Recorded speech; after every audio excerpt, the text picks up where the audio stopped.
नाज़रीन, ये बेवफाई भी बड़ी अजीब सी चीज़ है। किसी को तो ये तोड़ कर रख देती है, लेकिन किसी के लिए ये मोटिवेशन बन जाती है।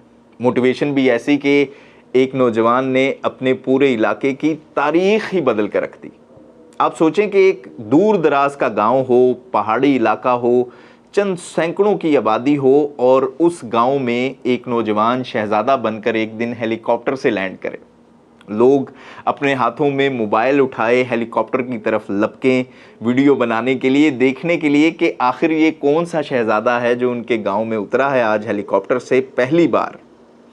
लेकिन ये कोई शहज़ादा नहीं था, बल्कि इन्हीं के गांव का एक आम सा नौजवान था जिसने इसे हेलीकॉप्टर पर बारात लाने पर मजबूर किया था, जो उस दिन अपनी दूसरी दुल्हन को हेलीकॉप्टर के ऊपर ब्याह कर लेकर आया था। अब आप सोच रहे होंगे कि इसके पीछे बेवफाई कहाँ पर है, बेवफाई की मोटिवेशन कहाँ है, तो वो मैं आपको बताता हूँ।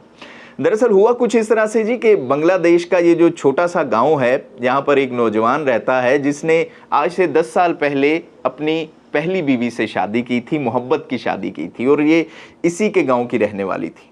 इसकी जो पहली बीवी है उसके ख्वाब बहुत बड़े थे।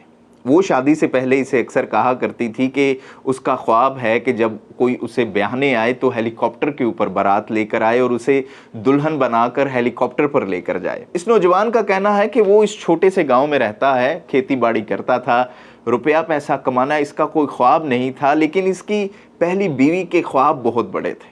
वो लग्जरी लाइफस्टाइल चाहती थी और इन 10 सालों में उसने बहुत मेहनत की। वो हेलीकॉप्टर तो नहीं ला सका, अलबत्ता उसने ये ज़रूर किया कि एक गाड़ी घर के बाहर लाकर खड़ी कर दी और शहर में मकान भी बना लिया, और इसकी जो 2 बच्चियां हैं वो भी शहर के बड़े स्कूल में ही तालीम हासिल कर रही थी। और ये अक्सर अपनी पहली बीवी से कहा करता था कि एक दिन वो ज़रूर लेकर आएगा जब इसे हेलीकॉप्टर के ऊपर बैठाएगा। लेकिन शायद कुदरत को कुछ और मंजूर था। इसका कहना है कि एक दिन वो अपने घर आया तो उसे पता चला कि उसकी बीवी घर पर नहीं है। उसने अहले इलाका से, लड़की के घर वालों से, अपनी बेटियों से दरियाफ्त किया कि माँ कहाँ है, लेकिन कुछ पता नहीं चला। खैर, 1-2 दिन के बाद मामला क्लियर हो गया, और मामला ये था कि इसकी पहली बीवी अपने आशना के साथ फ़रार हो चुकी थी। घर का कीमती सामान, जेवर और नकदी भी साथ लेकर चली गई थी। खैर, इस नौजवान ने इस तमाम तर चीज़ को बर्दाश्त किया, अपनी बीवी के ख़िलाफ़ कोई केस नहीं किया, कोई शिकायत नहीं की, और दिल ही दिल में अपनी बेवफाई को मोटिवेशन बना लिया। और सिर्फ 1 या 1.5 साल के अंदर ही इसने दोबारा शादी की और फिर ये गांव में हेलीकॉप्टर के ज़रिए अपनी बीवी को लेकर आया। इस नौजवान का कहना है कि वो जो कुछ भी कर रहा था अपनी बीवी और बच्चों के लिए ही कर रहा था।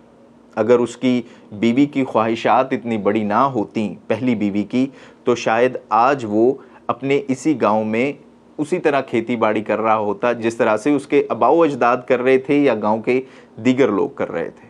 लेकिन पैसा कमाना उसका शौक़ नहीं था। उसने जो भी किया अपनी बीवी की ख्वाहिशात के लिए किया। उसे पहली बीवी की जुदाई का सदमा ज़रूर पहुंचा, लेकिन उसके ख़िलाफ़ एक्शन इसलिए नहीं लिया कि वो जो कुछ भी कर रहा था अपनी बीवी की खुशी के लिए कर रहा था। अगर वो इसी में राज़ी थी तो उसे किसी बात का अफसोस नहीं है। लेकिन इस नौजवान ने अपने इंटरव्यू में एक बहुत बड़ी बात की, जो कि मेरे ख़्याल में आजकल की ख़ास तौर पे जो नौजवान नस्ल है और कोई भी हो उसके लिए बड़ी ज़रूरी है।